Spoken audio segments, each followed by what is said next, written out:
About 8 years earlier, when I was in my mid-20s, I had gone through a rough period financially. I made stupid decisions, bought a car I could not really afford, lost my job shortly afterward, and eventually the car got repossessed. It was humiliating. At the time, I felt like a complete failure. But that was nearly a decade ago. Since then, I had rebuilt my life completely. I had a stable career, savings, good credit, and enough discipline to plan for the future instead of just surviving week to week. Madison had seen every version of me during those years. She knew how hard I worked to become someone dependable. That was why buying our first house together meant so much. We spent nearly a year preparing for it. We cut unnecessary spending, researched neighborhoods, met with lenders, and spent countless weekends touring homes that either looked nothing like the pictures online or were somehow already pending before we could even think about making an offer. It became our shared dream, the thing we talked about late at night while lying in bed imagining what our future would look like. When we finally found the house, it felt different immediately. It was not some giant luxury mansion. It was a modest two-story home with a wide front porch, a fenced backyard, and huge kitchen windows that filled the entire downstairs with sunlight. Madison walked into that kitchen and instantly started talking about hosting Thanksgiving dinners there someday. I remember standing in the empty living room thinking that for the first time in my life, I actually felt settled. When our offer was accepted, we were ecstatic. On the drive home, Madison said we should call her parents and share the news. I honestly hesitated because I already knew Denise would find something negative to say, but I did not want to ruin Madison's excitement.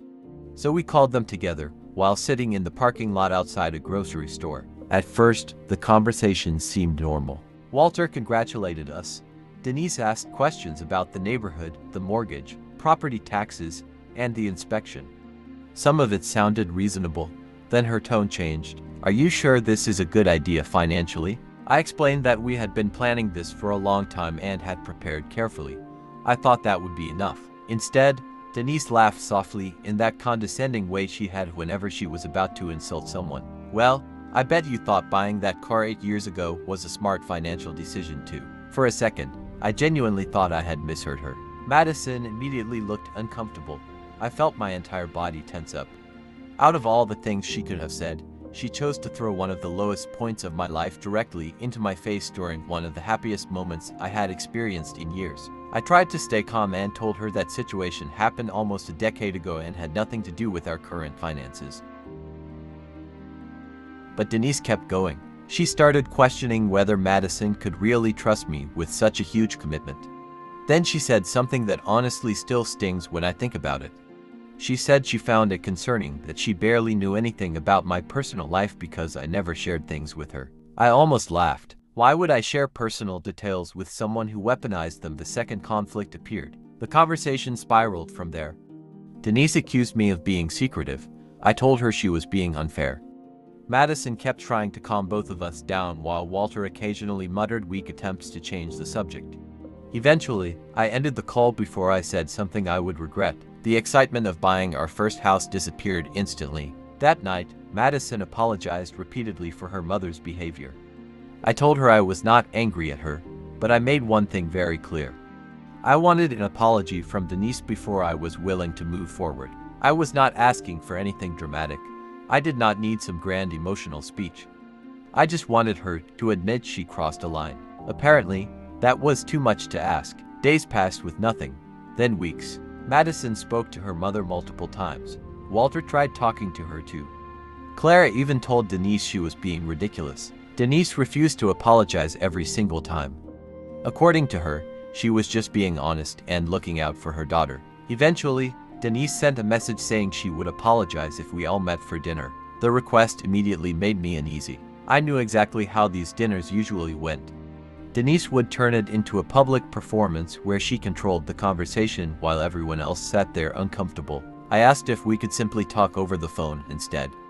That way, if things became toxic, I could end the conversation calmly. She refused. At first, I declined the dinner entirely.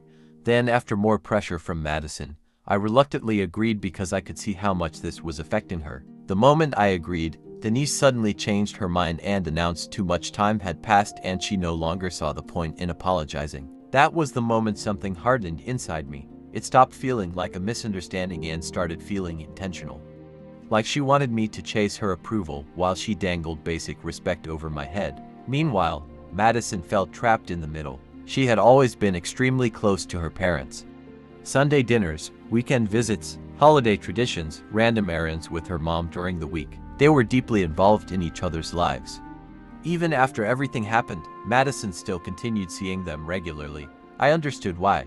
They were her family. But if I am being honest, part of me felt hurt every single time she came home from visiting them, smiling and acting normal while I was still furious over what happened. It felt like I was expected to swallow my feelings to keep the peace while Denise faced absolutely no consequences for treating me badly. A few months later, we officially moved into the house. That should have been one of the happiest periods of our relationship, but the tension followed us there. Every box we unpacked seemed connected to another argument about her mother. Finally, I told Madison something I had been holding in for weeks. I said Denise was not welcome in our home until she apologized. Madison stared at me for a long time after I said it. I could tell she hated the idea, but eventually she agreed because she understood why I felt disrespected. At first, I thought setting that boundary would finally bring me peace. Instead, it made everything worse. Every family gathering became awkward because Denise apparently complained constantly about being banned from the house. Walter tried staying neutral. Claire privately admitted she understood my frustration, but thought the whole situation had spiraled too far. Madison became emotionally drained trying to maintain relationships with everyone while also protecting our relationship. And then came the phone call that changed everything. Madison came home from visiting her parents looking pale and shaken. I knew immediately something was wrong. She sat beside me on the couch and quietly told me her mother had received some bad medical news after a recent series of tests. I will not share the exact diagnosis because honestly, that part belongs to their family, not me. But it was serious enough that suddenly words like treatment, prognosis, and uncertainty became part of everyday conversations. For the first time in months, my anger collided with guilt. Madison asked me carefully if maybe now was the time to let things go and allow her parents to visit the house. I remember feeling conflicted immediately because deep down, I knew how this sounded. Sick woman wants to see daughter's new home and stubborn boyfriend refuses because of an unresolved argument. Even in my own head, it sounded ugly, but another part of me still burned with resentment. I told Madison that none of this would even be happening if her mother had simply apologized months ago. I said I was tired of always being the one expected to compromise while Denise never took accountability for anything. Madison did not yell. Honestly, I almost wish she had. Instead, she just looked exhausted. She asked me why I was so determined to keep fighting when life was suddenly reminding all of us that time is not guaranteed. She said she understood why I wanted the apology, but she also felt like I was forcing her to choose between loyalty to me and compassion for her sick mother. That conversation turned into one of the worst arguments we had ever had. I accused her of minimizing what her mother said to me. She accused me of letting pride control me.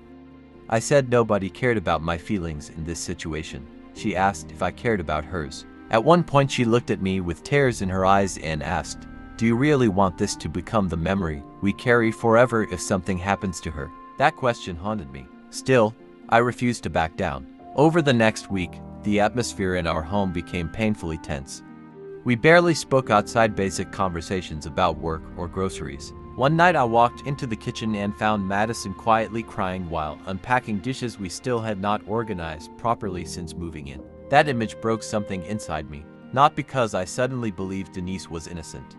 She was not. She absolutely owed me an apology. But standing there watching the woman I loved suffer because of a battle between my pride and her mother's stubbornness forced me to finally ask myself an uncomfortable question. What exactly was I winning? Even if Denise apologized tomorrow, it would probably be forced anyway. It would not magically transform her into a respectful person. It would not erase years of tension. And meanwhile, my relationship with Madison was slowly becoming collateral damage. A few days later, Madison told me her parents wanted to drop off some old furniture they no longer needed. I knew what she was really asking. I sat there for a long time before finally saying yes. She looked shocked at first, then relieved in a way that honestly made me feel terrible for waiting so long. The visit happened the following Saturday. I spent the entire morning anxious and irritated. Part of me expected Denise to walk in acting triumphant, like she had finally worn me down. Another part of me expected some dramatic confrontation. Neither happened. When they arrived, Denise looked smaller somehow, tired, fragile in a way I had never seen before. Illness had stripped away some of the force that normally filled every room around her. She walked slowly through the house while Madison excitedly showed her everything we had done. The kitchen, the backyard, the guest room, the paint colors we chose together. Walter complimented the garage.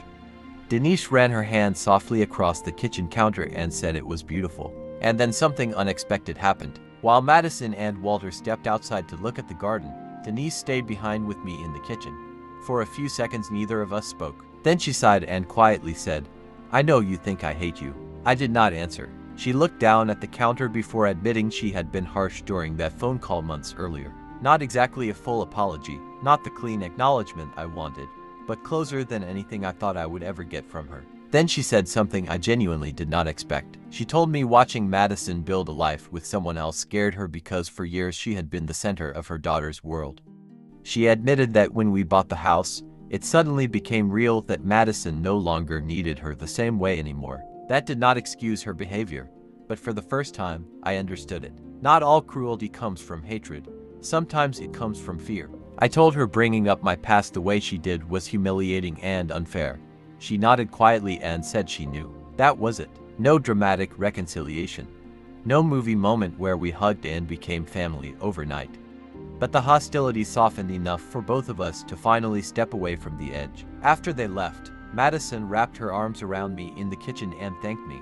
I remember looking around the house afterward and realizing how close I had come to poisoning one of the most important milestones of our lives because I became obsessed with being right. And the truth is, I was right. Denise did owe me an apology. But sometimes being right matters less than deciding what kind of future you actually want to live in.